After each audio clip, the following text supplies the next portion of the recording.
사순절은 새로운 인간으로 다시 태어나기 위해서 오래된 자아를 살해하는 훈련의 기간입니다. 그 훈련은 가혹합니다. 자신에게 익숙한 공간을 떠나야 합니다.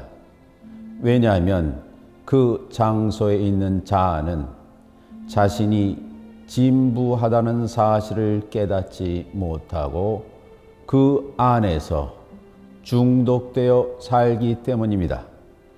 그래서 자신의 목숨과 같은 인생의 임무를 깨닫기 위해 머나먼 장소로 가야 합니다.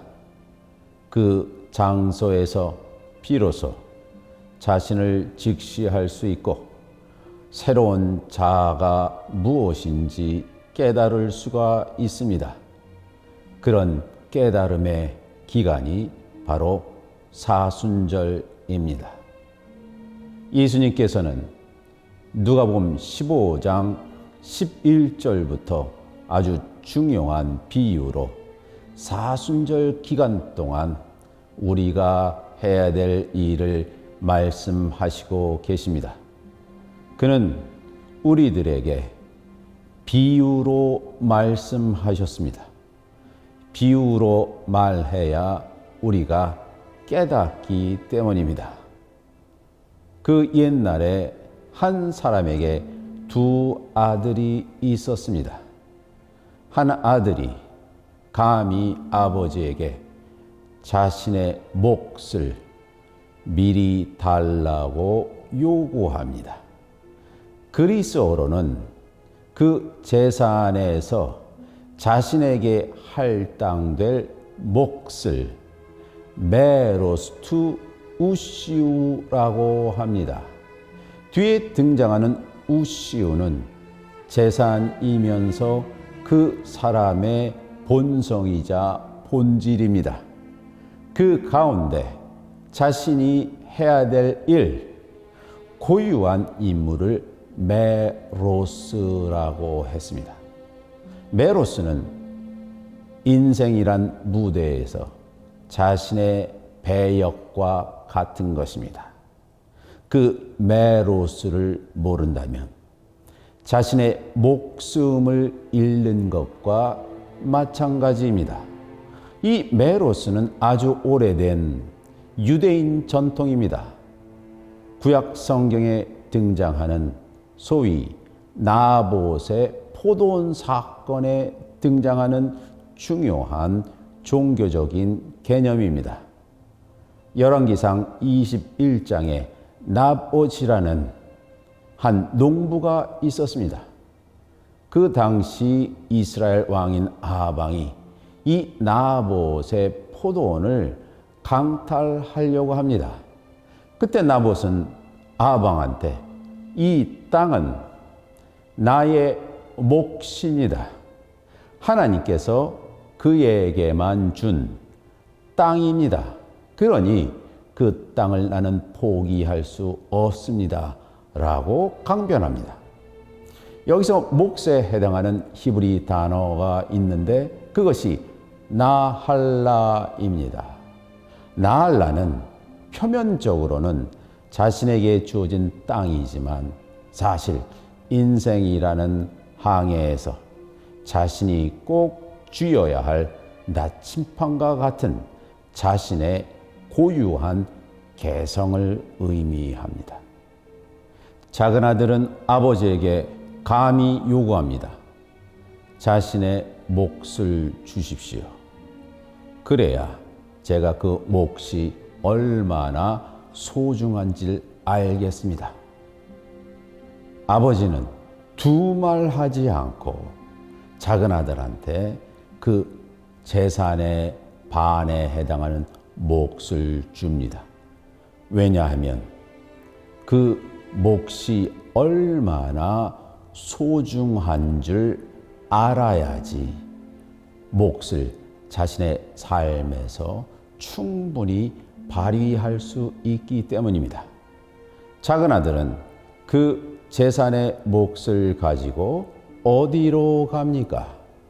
사람들은 흔히 그가 도시로 가서 향락 생활을 즐겼다고 하지만 사실은 그렇지 않습니다. 그가 떠난 장소가 바로 머나먼 아주 혹독한 훈련의 장소입니다. 누가복음 15장 13절에서 작은 아들이 아버지가 주신 몫을 가지고 떠난 장소를 그리스어로 이렇게 표현했습니다. 에이스 코란 마크란. 흔히 이 그리스어 문구를 머나먼 지방이라고 표현합니다. 그러나 이 문구는 단순한 번역으로는 해석할 수 없는 많은 의미를 담고 있습니다.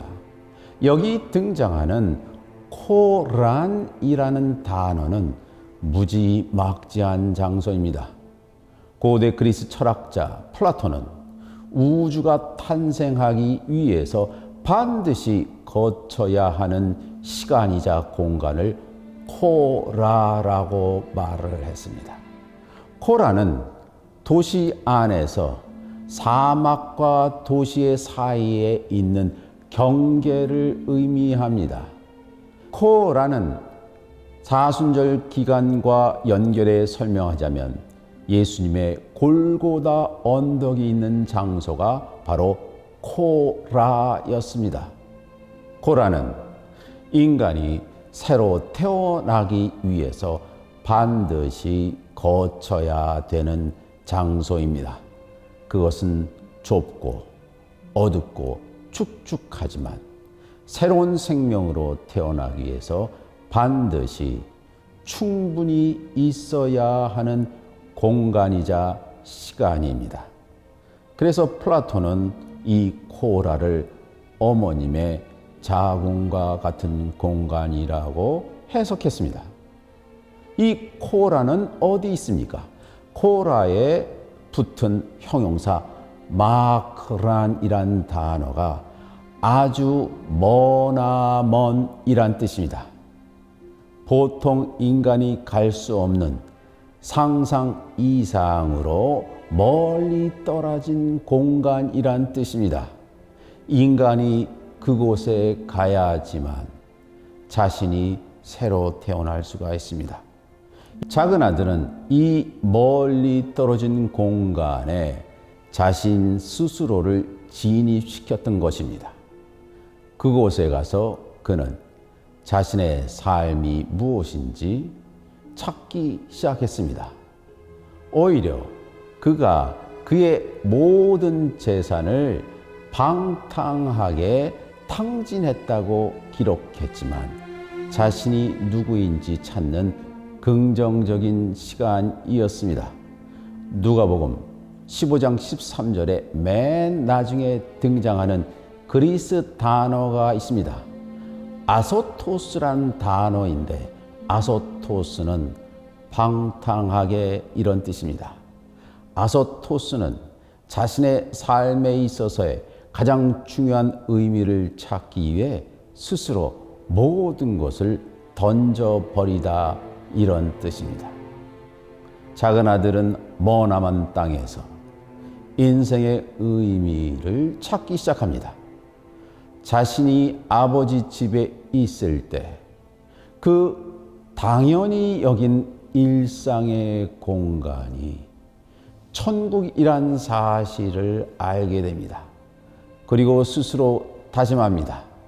그가 그 지방의 흉년이 들어 돼지의 쥐엄 열매로 배를 채우면서 스스로 아버지께로 돌아가는 상상을 하며 이렇게 말합니다. 내가 아버지께 돌아간다면 아버지여, 나를 용서해 주십시오. 내가 아버지와 하늘께 죄를 지었습니다. 저를 당신의 아들이 아니라 종의 하나로 삼아 주십시오. 라고 말했던 것입니다. 작은 아들은 그 머나먼 땅에서 자신의 존재를 새롭게 발견했습니다. 작은 아들은 이제 아버지 집으로 돌아가기로 마음먹었습니다. 충분히 머나먼 땅에서 자신이 있어야 할 곳, 아버지 집이 얼마나 좋은지 알았기 때문입니다. 그가 아버지 집으로 돌아가기 시작합니다. 아직 집에 도착하기도 전에 아버지는 그를 기다리고 있습니다.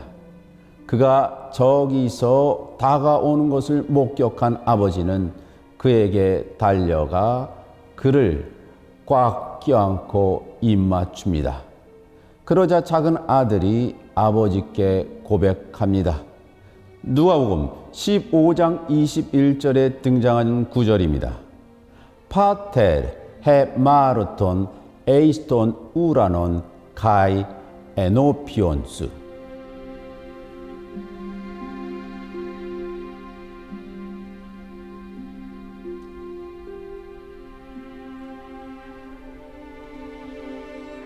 아버지요, 제가 하늘과 하늘에 계신 하나님과 당신의 눈 앞에서 죄를 지었습니다. 여기 등장하는 헤마르톤이란 단어는 의미심장한 단어입니다. 우리는 흔히 이 단어를 죄를 짓다로 알고 있습니다. 그러나 헤마르톤의 원래 의미는 자신이 가야 할 길을 모르고 헤매다, 이런 뜻입니다. 우리 각자가 인생에서 해야 될 몫이 있는데 그 몫의 존재를 알지 못하기 때문에 우리가 그것에 집중하여 몰입하지 못하는 상태가 바로 헤마르톤입니다. 작은 아들은 아버지와 하늘에 대항하여 죄를 지었습니다. 왜냐하면 자신의 몫을 몰랐기 때문입니다. 사람이 자신이 해야 될 고유한 임무를 모를 때 다른 길에서 헤매기 마련입니다. 작은 아들은 그 머나먼 땅, 그 코란 마크란에서 자신의 몫을 발견했습니다. 오히려 그의 인생 역경과 시험이 그가 자신의 길을 발견하는 지름길이 되었던 것입니다. 이 말을 듣고 아버지는 너무 기뻤습니다. 그래서 종들을 불러 다음과 같이 말합니다. 너희들은 내 아들의 오래된 의복을 벗기고 새로운 옷을 입혀라. 그리고 손가락에 반지를 끼워라. 그리고 저 냄새나는 낡은 신발을 벗기고 새로운 샌들을 신겨라라고 주문합니다. 아버지께서 작은 아들한테 3가지를 선물해 주셨습니다. 새로운 인간이 되면 우리가 해야 될 3가지 덕목이기도 합니다. 첫 번째로 새로운 의복, 새로운 몸가짐을 가져야 합니다. 새로운 인간이란 새로운 행동을 하는 사람입니다. 단순히 생각이나 말로 끝나지 않고 그 사람의 일상의 몸가짐이 구별돼야 되고 성별돼야 합니다. 그리고 그에게 새로운 약속의 상징으로 반지를 끼워줬습니다. 반지란 그 사람이 작은 아들이 손으로 하는 일이 이전의 과거의 자신과는 다른 새로운 일을 도모해야 합니다. 그리고 마지막으로 그는 새로운 샌들을 신게 됩니다. 그는 이전에 자신이 가지 말아야 할 곳, 그리고 자신을 혼동시키는 장소로 갔지만 이제는 자신이 가야 할 목적지를 위해서 발걸음을 한 걸음 한 걸음 옮기고 있습니다. 사순전 기간이란 우리가 머나먼 땅, 우리의 몫이 무엇인지를 알기 위해서 우리 스스로를 절제하고 바라보고 관찰하는 기간입니다. 이 기간은 우리가 과거의 행위를 변화시키는 혁신의 기간이기도 합니다.